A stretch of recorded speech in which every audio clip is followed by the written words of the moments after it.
Welcome to HFY Sci-Fi Stories. Don't forget to like and subscribe so you don't miss new stories. Nexus Station proudly displayed the Galactic Maritime Academy, a shining beacon of hopeful unity. Its shimmering halls were thoughtfully crafted to welcome all, from methane-loving Cathari to crystalline silicids who didn't technically breathe at all. A great deal of effort went into ensuring that vastly different beings could learn together harmoniously. But no one had really considered whether they'd actually want to. Cadet Thorn Waldress certainly didn't want to share space with anyone he considered beneath him, which was roughly 97% of all sentient beings. Towering at 7 feet, radiating the aristocratic arrogance of old wealth and older prejudices, Thorn was the Altarian Empire's questionable contribution to galactic harmony. His family had bought his academy spot as others purchased art, a mere decoration for their political goals, devoid of any genuine desire for learning. Morning drills began, and Thorn scanned his fellow cadets with disgust, as if he'd stepped in something unpleasant. Academy rules forced species to mix during training, a logical policy for those who'd never tried coordinating maneuvers with someone whose sense of time spanned eons. "Another glorious day," grumbled Cadet Finn Osberg, a gaunt human from the colonies, his cynicism sharpened by academy life. He adjusted his harness with practiced ease, knowing complaining was less effective than simply getting things done. Thorn's eyes swept across the formation, stopping on the most unassuming figure, Cadet Penny Hawthorne. Standing precisely to regulation, her posture perfect, her face neutral, her entire being aggressively ordinary, bordering on suspicious. Human, of course, with medium everything that allowed her to vanish in any crowd. Medium height, build, and brown hair pulled into a strict bun, suggesting she knew how to follow orders without fanfare. What infuriated Thorn most about Penny Hawthorne was her utter indifference. In a galaxy where his family name unlocked doors and his species demanded respect, she treated him with the same polite disregard she showed everyone. It was like being ignored by a chair, except furniture had the courtesy to appear expensive. "Deathworlder," he spat to Cadet Dex Corman, using the term with the offhand contempt of someone who never bothered to grasp its true meaning. "Look at her, pretending she belongs here." Desperate to impress, the alien student nodded, clearly lost in the complexities of this alien world. "Gravity-bound primitives," she mused inwardly. The irony of a Corman casting judgment on anyone's origins was almost comical, if either possessed a shred of self-awareness. Korma was little more than a glorified spaceport. Its sole distinction, its location. Yet social hierarchies, as with most foolish conventions, defied logic. Commander Weiss's voice, honed by years of wrangling individuals who treated military protocol as mere suggestions, snapped them to attention. "Today, we drill for emergency hull breaches. In pairs, you'll practice rapid deployment of emergency seals in simulated zero atmosphere." The equipment was stunningly crafted, a gleaming testament to keeping people safe under extreme pressure. The drilling mechanism was a marvel, designed to bore precise holes while safeguarding the user. It was the kind of tool that demanded reverence, focus, and an understanding of physics. With painstaking care, Penny approached her assigned gear, recognizing that complex machinery thrived on competence, not arrogance. She meticulously reviewed the safety checklist, a habit separating her from half her classmates. "Partner assignments," Commander Weiss announced, consulting her datapad with a hint of resignation, knowing that something would inevitably go wrong. Valdris, with Hawthorne. Thorne's face displayed his displeasure, and he lazily wandered over to Penny, radiating a sense of superiority that made others want to teach him a lesson. "Try to keep up," he said, clearly expecting her to be impressed. Penny glanced up, unfazed. Safety protocol mandates both team members complete equipment verification before starting. Your equipment is unchecked.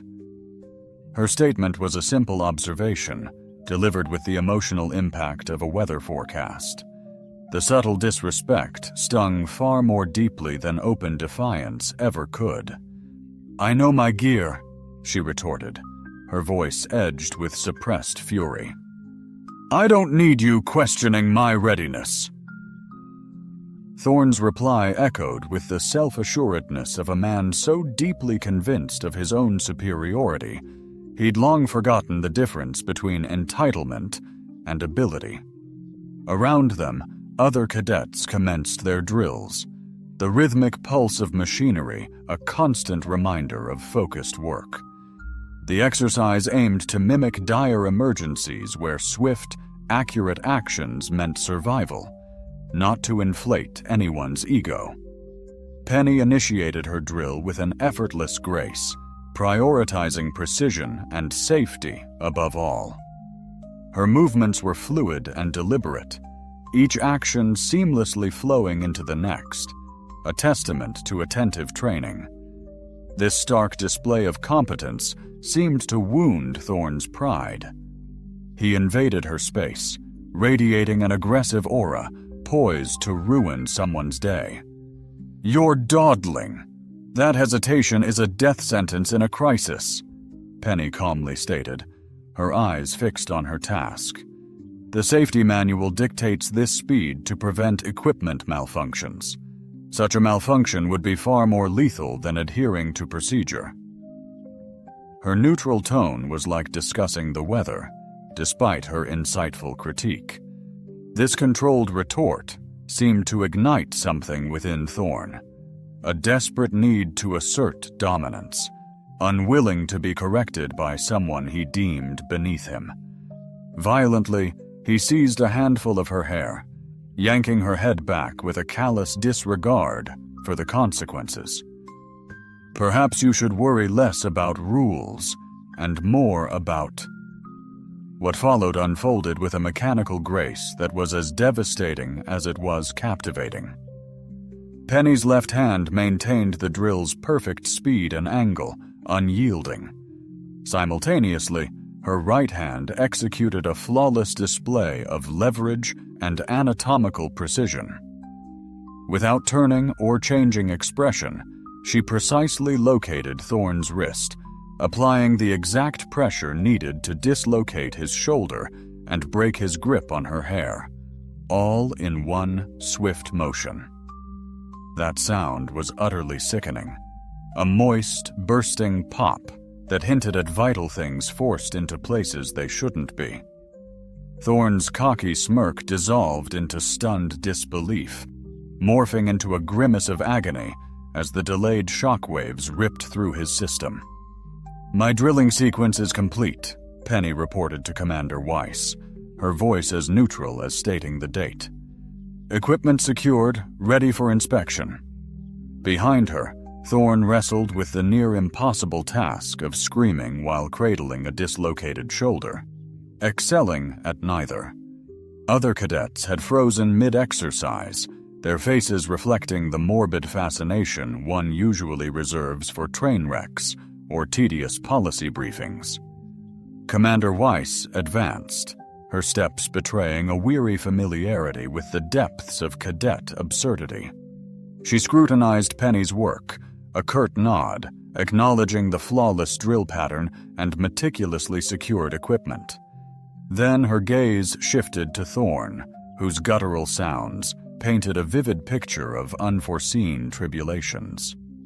"Medical, to Training Bay 7, she announced into her communicator, her tone suggesting a long history of cadets making regrettable decisions. "Shoulder dislocation, conscious, vocal."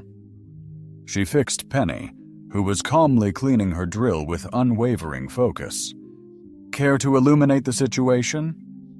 "Cadet Valdris grabbed my hair during the operation," Penny stated, her voice suggesting a minor systems glitch rather than an assault. "To prevent loss of drill control and potential injury, I removed his hand. Standard safety procedure." Her explanation was delivered with such clinical precision that refutation seemed futile, especially considering Thorne's ongoing symphony of pain. Commander Weiss surveyed the scene, her experienced eyes instantly recognizing the seeds of potential chaos. "And his shoulder?" she inquired, the question almost rhetorical. She was getting a bigger picture of the situation. "I might have employed a bit more force than strictly required," Penny admitted, with no emotion. Penny confessed, a faint trace of chagrin in her tone. Human reactions, it seemed, were volatile under pressure. The medics swept in, a whirlwind of practiced efficiency, their faces betraying a tacit understanding not to probe too deeply into the myriad ways cadets found to harm themselves during training. They carefully placed Thorne on the gurney, even as he unleashed a torrent of colorful complaints regarding cosmic injustice and the dubious ancestry of all nearby. His voice, filled with indignant fury, reverberated through the hallway as they transported him, a clear indication that the morning's brutal lesson regarding the Mori had utterly failed to penetrate.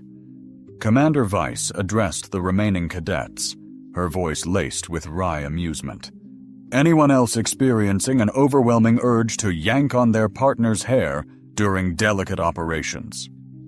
The unspoken threat of further demonstrations hung heavy in the air, answered by a resounding chorus of no's, delivered with the fervent zeal of converts who had witnessed the divine light of cause and effect. Penny, seemingly lost in her own world, meticulously cleaned her tools, blissfully ignorant that she had become the most fascinating enigma on Nexus Station.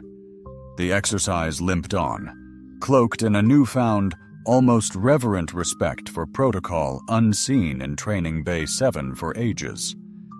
Cadets, formerly dismissive of safety guidelines, suddenly discovered a profound appreciation for proper procedure. The drilling resumed, the whirring sounds now carrying a respectful undertone, as if the machines themselves had gained a new aura of significance. As the session wrapped and cadets began stowing their gear, hushed whispers ignited, stories already morphing and evolving with each retelling. Yet the core facts remained stubbornly consistent. The quiet human, without a flicker of emotion, had dislocated an Altarian noble's shoulder, then nonchalantly resumed her task. Penny packed up with the same unwavering focus she'd displayed all morning, oblivious to the fact that she had just shattered several cadets' preconceived notions about humanity. She offered Commander Weiss a polite nod, submitted her flawlessly documented equipment report, and strolled toward the corridor with a composed grace that suggested her day was unfolding precisely as planned. Behind her, Training Bay 7 vibrated with the electrifying energy of the truly unexpected. Cadets who had previously ignored the human contingent now found themselves reassessing their assumptions about species hierarchy and the practical implications of provoking someone operating precision equipment. While the Galactic Maritime Academy was intended to foster interstellar cooperation and mutual understanding, what it had delivered this particular morning was a much more practical lesson in keeping one's hands to oneself and the inadvisability of interrupting someone deeply focused on their task. Commander Weiss watched Penny disappear, then turned her attention to the incident report. How exactly did one explain that a routine training exercise had escalated into a potential diplomatic crisis because a cadet had momentarily forgotten that other sentient beings possessed functional nervous systems and the will to self-preservation. She began to type, then deleted everything, and started anew. Some days, she mused, the Academy's noble commitment to interspecies harmony encountered challenges that the founders could never have imagined. Today was most definitely one of those days. The drill lay cooling on its rack, its mission fulfilled, blissfully unaware that it had just played a starring role in a lesson about respect and the surprising capabilities of quiet humans. Sometimes, playing a supporting role in what would become legendary, the most profound lessons resided outside any manual. The Nexus Station's medical bay had witnessed its share of mishaps. Kithari cadets, oblivious to oxygen's flammability, and Silicid students, shocked that crystalline forms hated magnetic fields. But a perfectly executed shoulder dislocation, delivered with the casual finesse of adjusting equipment, was a novelty. Dr. Ara Moonite, the chief medical officer, examined Thorne's shoulder, masking any curiosity about how a cadet managed this. The joint separation was surgically precise, each ligament displaced enough for maximum pain, but avoiding permanent harm. It was, disturbingly, artful. "How did this happen?" she inquired, tone more curious than expectant of a sane reply. Thorne, past shock, profanity, now bewildered, stammered, "The Deathworlder. She just reached back." He gestured uselessly, as if motion could bridge the gap of his explanation. Dr. Moonite arched a brow. Inexplicable injuries meant intriguing stories. "She dislocated your shoulder while you were..." The unspoken implications hung heavy. Thorne cycled through emotions, landing on resentful understanding. His story might not be flattering. "I was providing guidance," he finally muttered. The most imaginative euphemism for assault Dr. Moonite had encountered. Back in Training Bay 7, the post-exercise analysis had morphed into a philosophical debate on causality. Commander Weiss fielded questions spanning interspecies anatomy to legalities of defensive reflexes. "Ma'am," Cadet Finn Ostberg began, his irony sharply honed, "must we report self-inflicted injuries by spectacularly poor decisions?" Commander Weiss considered it with due gravity. The Academy regulations were comprehensive, covering even cosmic intervention, yet assuming students possessed basic common sense. When the poor decision involves grabbing another cadet's hair during...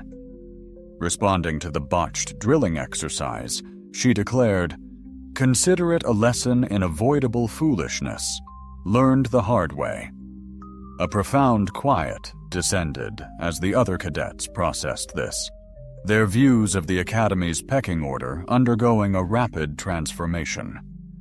Those who'd brushed aside the human contingent as unimportant now regarded them with a newfound, wary respect. Cadet Penny Hawthorne, unknowingly sparking this shift in perception, meticulously cleaned her equipment in the storage bay after the drill, her focus unwavering. Whispers rippled across the station. "Did you see her expression?" murmured Centurion Mira Blackwood, her species known for their stoic control. She didn't even flinch, just reset his shoulder and resumed drilling. "Human reflexes," added Cadet Jode Byrne, whose people came from a world where the apex predator was a grumpy herbivore. "They're supposedly unpredictable." Unbeknownst to them, their interspecies education glossed over crucial survival details in favor of diplomatic pleasantries. Penny's responses weren't random. They were finely honed by eons of evolution on a death world.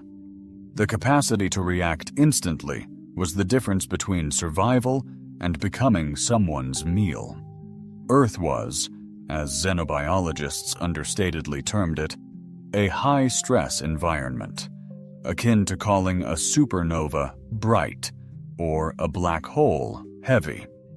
The planet's relentless weather, predatory fauna, and constant geological upheavals had birthed a species for whom fight or flight was more of a suggestion than a command. Dr. Moonwright understood this as she studied Penny's medical file, anticipating a fascinating discussion. The stark clinical language masked the disturbing implications. Gravity tolerance, 1.2 to 8.3 standard units. Atmospheric pressure range, 0.3 to 4. 7 times Earth's atmospheric pressure. Temperature resilience spanning a frigid 253 to a scorching 323 Kelvin. And radiation resistance, variable yet often significant depending on the time endured. Abstractly, the data was remarkable. However, Dr. Moonwright, seasoned in cross-species biology, knew its implications. Humans, hailing from a planet lethal to nearly all life forms within mere hours, weirdly perceived their home as standard. "Computer," she murmured, addressing the station's AI, a hint of suspicion lacing her words, as if she sensed she was. A wave of unwanted data materialized before them, showcasing the stark realities of interspecies physicality. The holographic projection presented humanity's capabilities in a humbling light. Academy cadets hailed from planets with gravities ranging from a gentle 0.6 to a manageable 1.1 Gs. Humans, in comparison, thrived in conditions that would obliterate most of their peers. "Well," Dr. Moonwright murmured to the sterile air, "that certainly illuminates a few prior incidents." Back in the infirmary, Thorne was enduring his own brutal lesson as Dr. Moonwright prepared to reset his dislocated shoulder. It was a standard procedure, yet involved the kind of precisely calibrated force that reminded patients why intact joints were generally preferable. "This will sting," Dr. Moonwright announced with a professional detachment designed to temper his expectations. "Significantly more than it already does," Thorne ventured, showcasing a stubborn resilience. "Considerably," she confirmed, proceeding to demonstrate why med school dedicated so much time to biomechanics. The sound Thorne emitted as his shoulder clicked back into place was a symphony of agony, a testament to the chasm between theoretical pain and its visceral counterpart. Dr. Moonwright completed her work with clinical precision, then stepped back, surveying her handiwork. "There," she declared, a hint of satisfaction in her voice. "Good as new, provided you avoid future altercations with enhanced reflexes." Thorne tentatively rotated his arm, wincing as protesting muscles reminded him of their recent, involuntary relocation. "How did she do that? She barely looked." Dr. Moonwright consulted her datapad, then leveled Thorne with a gaze that physicians reserved for patients who asked deeply unsettling questions. "Tell me, Cadet Volderus, what is your understanding of human evolutionary history?" The question was purely rhetorical, Thorne's blank expression suggesting that his evolutionary knowledge was on par with his social grace. Dr. Moonwright pressed on regardless. "Humans evolved on what we classify as a Class 12 death world," she explained, using clinical terms that reduced planetary genocide to a minor annoyance. Survival required reflexes faster than thought, with the power to neutralize threats that could end you in milliseconds. She paused, letting the implications sink in as Thorne's face became a landscape of rapidly changing comprehension. "When you seized her hair," Dr. Moonwright continued, with the detached precision of someone delivering a sentence, "the stark reality was, her instincts flagged you as danger, and reacted instinctively. She didn't intentionally dislocate your shoulder. Her reflexes acted according to eons of evolutionary programming. Thorn processed this, looking as though his entire worldview had just cracked open, revealing unsettling truths. So, she didn't intend to? Oh, she absolutely intended to remove your hand, Dr. Moonwright corrected gently. The dislocation was simply the most effective method. Humans are surprisingly adept at biomechanics when pushed. This sank into Thorn's awareness, a bitter pill of enlightenment. He'd lived believing that physical strength dictated social standing, that beings from less advanced worlds were inherently inferior. The revelation that his attacker hailed from a planet where survival demanded neutralizing threats unconsciously forced a profound philosophical shift. "How many other humans are here?" he asked, the question laced with apprehension. Dr. Moonwright reviewed her data. 47 cadets, across various programs. They're generally exemplary students, focused, disciplined, and remarkably compliant with safety protocols. She omitted mentioning their keen situational awareness, their ability to react swiftly to danger, and their precise application of force to neutralize threats without undue harm. Such skills, while admirable, weren't polite conversation topics. Word of the morning's lesson had swept the academy with remarkable speed, a tale of shock, justice, and practical wisdom perfectly calibrated to capture attention. By the time Thorn emerged from medical, arm stabilized, humility prescribed, the incident was already legend. Cadet Penny Hawthorne, meanwhile, had finished equipment checks, submitted her report, and moved on to her next task, with an efficiency that suggested shoulder dislocations were merely routine. She remained blissfully ignorant that she was now the Academy's hottest topic, her practical anatomy lesson having rewritten interspecies understanding of human capability. The Academy's pecking order, based on a cozy equation of physical strength with planetary gravity and species reputation, was undergoing the sort of rapid restructuring. With dawning fascination, Commander Brass, the Academy's tactical mastermind, pored over the incident reports, a sure sign he was already rethinking lesson plans. A veteran who'd navigated 3 decades of combat by respecting the unpredictable, he grasped the instructional gold in Thorn's unexpected display. "Threat neutralized flawlessly," he penned in his official assessment. "Negligible collateral impact, unwavering focus on mission. A perfect defensive model." He lingered, contemplating the morning's deeper resonance. The Academy intended to sculpt cadets for harmonious interspecies collaboration in perilous zones. Instead, it starkly revealed that certain species were inherently more equipped for confrontation. The afternoon's exercises crackled with newfound intensity. Cadets, previously lax about safety regulations, now embraced protocol with zealous fervor. Personal space, a concept abstract to many, suddenly possessed visceral meaning. Above all, the condescending view of Deathworlders as backward or weak crumbled as tales of the morning's event spread like wildfire.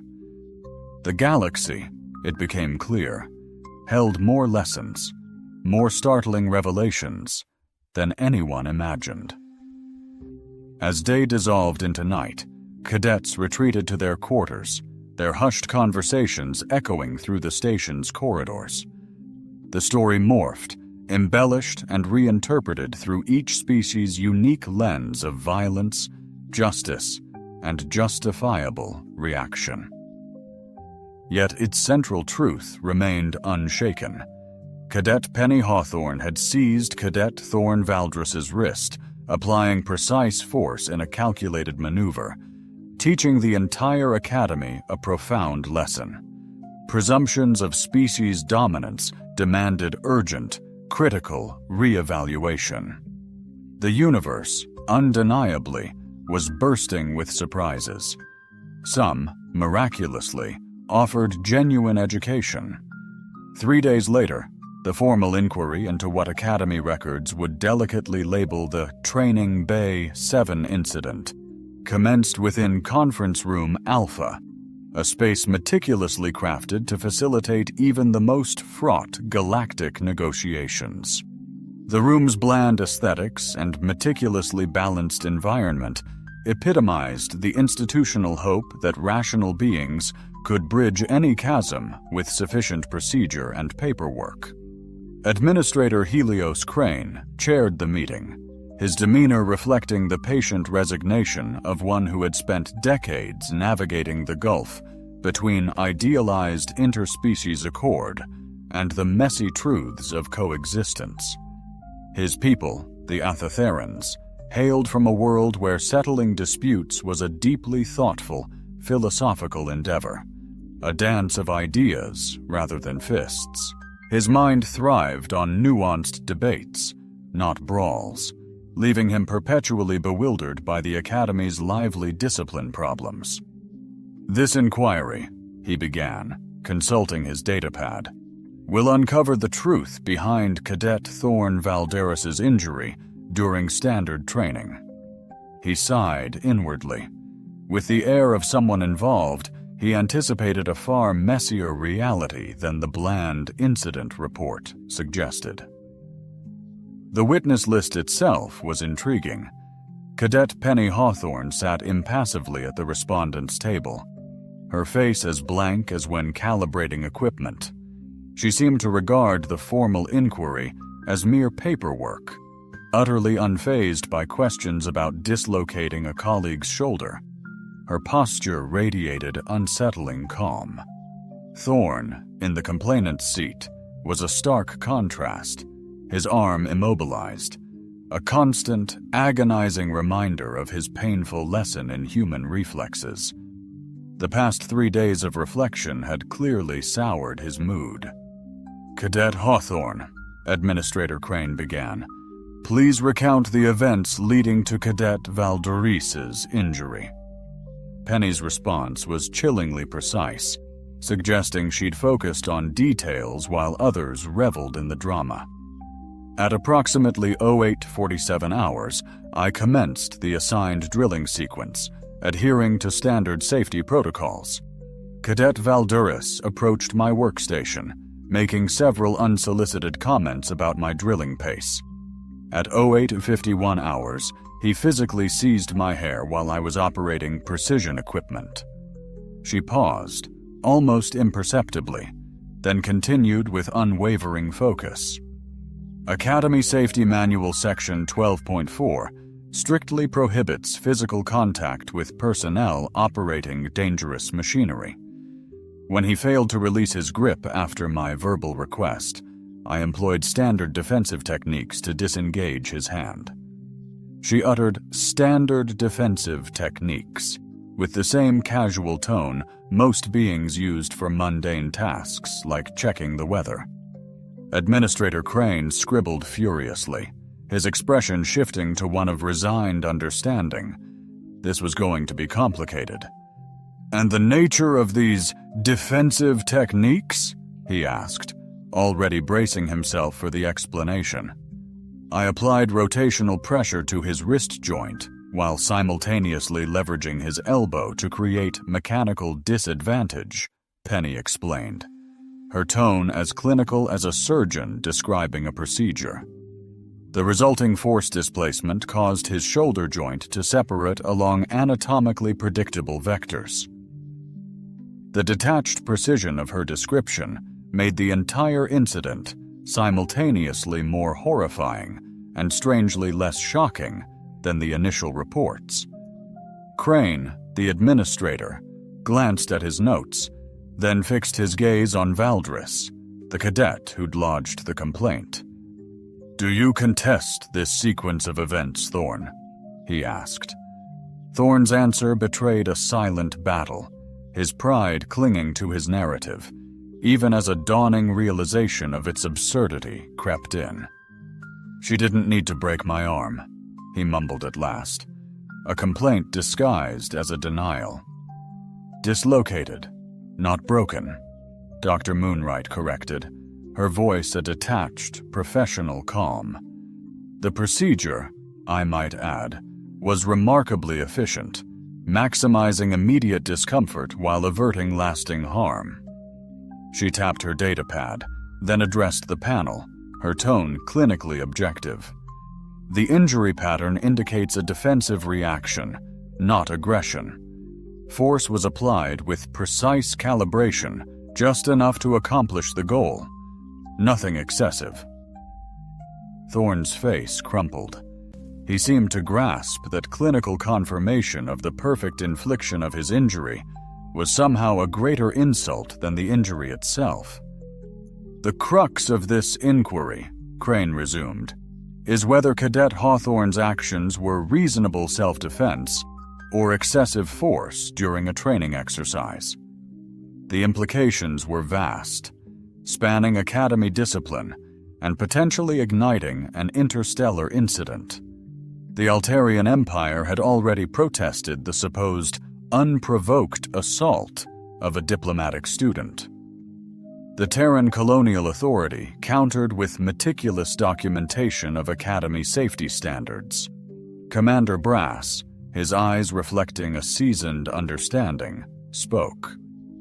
"If I may," he began, his voice ringing with authority, "this incident forces us to examine species-specific abilities and the appropriate response protocols." With a gesture, he activated the holographic display. A detailed 3D image of the Academy's training areas shimmered into existence. "Human cadets have been integrated into our programs for roughly 18 months. In that time, they've exhibited exceptional safety records, impressive academic achievement, and a complete absence of disciplinary violations. The statistics were startling, especially when juxtaposed with overall Academy disciplinary rates. These humans, it appeared, displayed a rare blend of exemplary rule-following. Yet amidst their superior competence, Commander Brass declared, 'This event exposes a crucial void in comprehending human defenses.' Medically, Cadet Hawthorne's actions were commendably measured, considering her species' innate strength." Administrator Crane re-examined files from the Terran Colonial Authority. These revealed analyses of human evolution and physical prowess, previously considered too sensitive. Earth's Class 12 Deathworld label was justified. Their survival demands exceeded theoretical limits.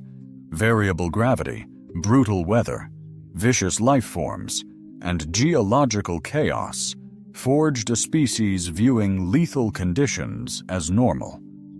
Crane instructed the AI, "Display species' defensive capabilities." A holographic chart prompted gasps of realization. Humans were statistical outliers, yet 47 were enrolled. Gravity tolerance, human range, 1.2 to 8.3 units, average 0.6 to 1.1, the computer chirped. Each statistic worsened: atmospheric pressure, temperature, radiation, toxins, impact, reflexes. Human abilities dwarfed Academy norms. Muscle density, 847% of baseline. Bone density, 623%. Nervous system, 340% faster, the computer cheerfully announced. Crane looked as if basic physics had betrayed him. The implications shook Academy policy and human integration. "Dr. Moonwright," he began carefully, "what if Hawthorne had unleashed her full potential?" The officer paused, consulting notes.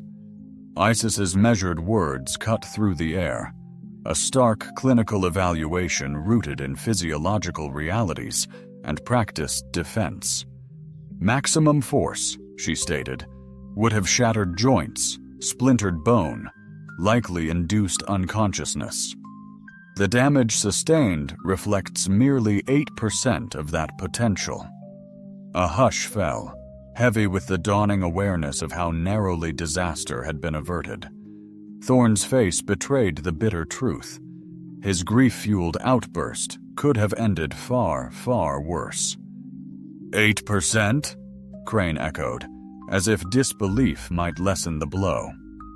Exquisitely controlled, Moonwright added, to modulate defensive response to such an exact degree speaks to unparalleled discipline and mastery. This clinical praise seemed only to deepen Thorne's mortification, deservedly so. His face now mirrored the stinging realization that surviving his own foolishness was somehow more humiliating than the pain he'd initially suffered.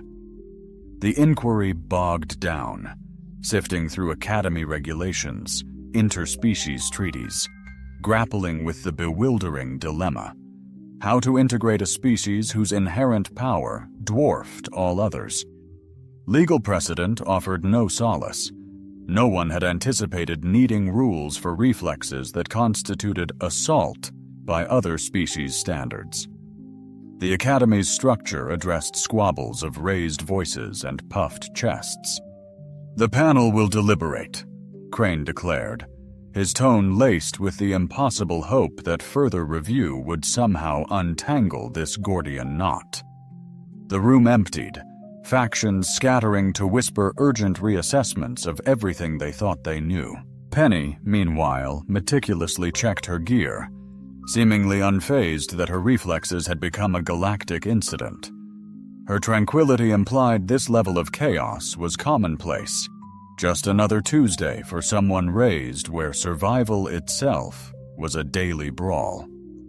Simultaneously, Thorne found himself deeply engrossed in urgent discussions with his family's attorneys, the gravity of the situation now hitting them all as they unearthed complexities far exceeding what initial assessments had indicated. The altering Empire's stance on the incident shifted dramatically as the reality of challenging a species stronger than their best soldiers sank in. When the inquiry resumed, Administrator Crane, knowing his words would be scrutinized galaxy-wide, carefully presented the panel's conclusions. "We find Cadet Hawthorne's actions a justified defense against unprovoked attack during a crucial training exercise," he stated.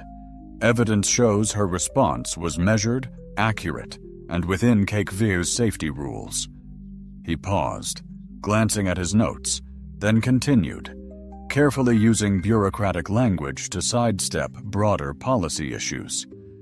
"This incident necessitates a thorough review of Academy integration, especially concerning species-specific abilities and suitable response training." The decision was diplomatic genius, assigning blame while admitting the Academy needed to better understand its students. It was the kind of compromise that pleased no one, but prevented a major crisis. Dawn's face revealed that official vindication was not much better than being ignored. Penny received the findings with the same detachment as a routine inspection, viewing her exoneration as simply another piece of paperwork. As the inquiry ended, the wider consequences of the revelations rippled through the Academy's administrative network. The realization that human abilities far exceeded expectations forced a massive overhaul of integration plans, safety measures, and diplomatic strategies. It appeared the galaxy still held educational surprises, some even officially recorded. 6 months after the diplomatically named Hawthorne incident, Nexus Station was subtly transformed, reshaped by the institution's realization that its core beliefs needed significant change. Casual observers wouldn't notice much, but anyone who saw the last semester's training would see cadets keeping a much wider berth during practical exercises. Thorne Voldris endured those months cloistered away, his family's spin doctors branding it a personal growth retreat, a polished phrase obscuring the brutal truth. His understanding of reality had been shattered by an adversary of unimaginable strength. The ordeal of physics demanded a profound shift in his perspective. His healing had been complete, not merely restoring his shoulder, but far more importantly, teaching him that arrogance was no substitute for actual skill. Now, he embraced training with a deliberate focus on safety, as if truly understanding the weight of consequences. Interactions with other cadets, particularly those from heavier gravity environments, now revealed a dawning awareness that strength and social status were governed by distinct rules. "That was excellent form during the SEAL deployment drill," he offered to Penny in their latest exercise, his voice infused with a respect born of recognizing ability regardless of its source. "Your movements are incredibly efficient." Penny briefly looked up from her gear, gave a curt nod, and resumed her meticulous checks. She had observed Thorne's transformation from arrogant nobleman to competent member, with the same impassive acceptance she showed toward most academy changes, seeing his growth as another instance of the institution evolving. The academy reacted to the episode in its typical exhaustive manner, launching policy reviews, upgrading safety procedures, and initiating sensitivity training sessions that always materialized when authorities realized they were operating with incomplete data. Commander Brass headed the creation of new courses specifically about interspecies capability awareness. "A core problem," he stated to the faculty during their regular meeting, "was our assumption that defensive traits were tied to technological advancement, not evolutionary pressures." The updated curriculum now contained mandatory briefings on species' unique physiologies, highlighting what reports euphemistically called advanced protective adaptations. Human cadets, along with others from highly stressful evolutionary pasts, were enrolled in specialized training to help classmates realize that survival instincts were biological, not social. Dr. Moonwright became the Academy's go-to expert on comparative physiology, forcing her to explain to anxious administrators how they had inadvertently recruited individuals whose innate abilities outstripped their safety limits. Her reports were captivating, notably the parts describing how humans had evolved subconscious threat detection systems operating faster than conscious thought. "They're really quite gentle," she clarified in her pre-brief, a subtle worry lacing her tone. "To the Academy Board, let's consider resilience. Nature equips some species with extraordinary defenses where even a moment's hesitation could be fatal. Replicating their environments in our training means their protective instincts remain heightened, even here, in our simulated safe zones." The board's evolved response, enhanced integration, meant acknowledging species-specific capabilities that demanded insightful management, not dismissal. This shift dramatically improved safety. Cadets, keenly aware of the consequences, made more thoughtful choices in their interactions. Benny's role was, as always, modest. She excelled in class, completed tasks, and maintained equipment with focused precision, the qualities that first sparked Thorne's inappropriate actions. Academically brilliant, with a flawless record, her professional interactions demonstrated that quiet competence surpassed showmanship. A vital new task, leading guest lectures on defense. She taught species lacking innate leverage how to protect themselves. These sessions, conducted with the same calm precision as equipment repairs, framed education as a core duty. Efficiency, not theatrics, is key, she explained during a demonstration on joint manipulation for an eager volunteer. Excessive force depletes you and risks lasting harm. Her hands-on teaching, emphasizing practical application over theory, resonated deeply with cadets craving real-world survival skills over abstract concepts. The demand for her sessions soared as her unique mastery of defense, born from necessity, became legendary. As graduation neared, these lessons became core academy doctrine, institutionalized through policy updates and training. The academy transformed, recognizing that genuine interspecies collaboration meant honoring, not erasing, innate differences.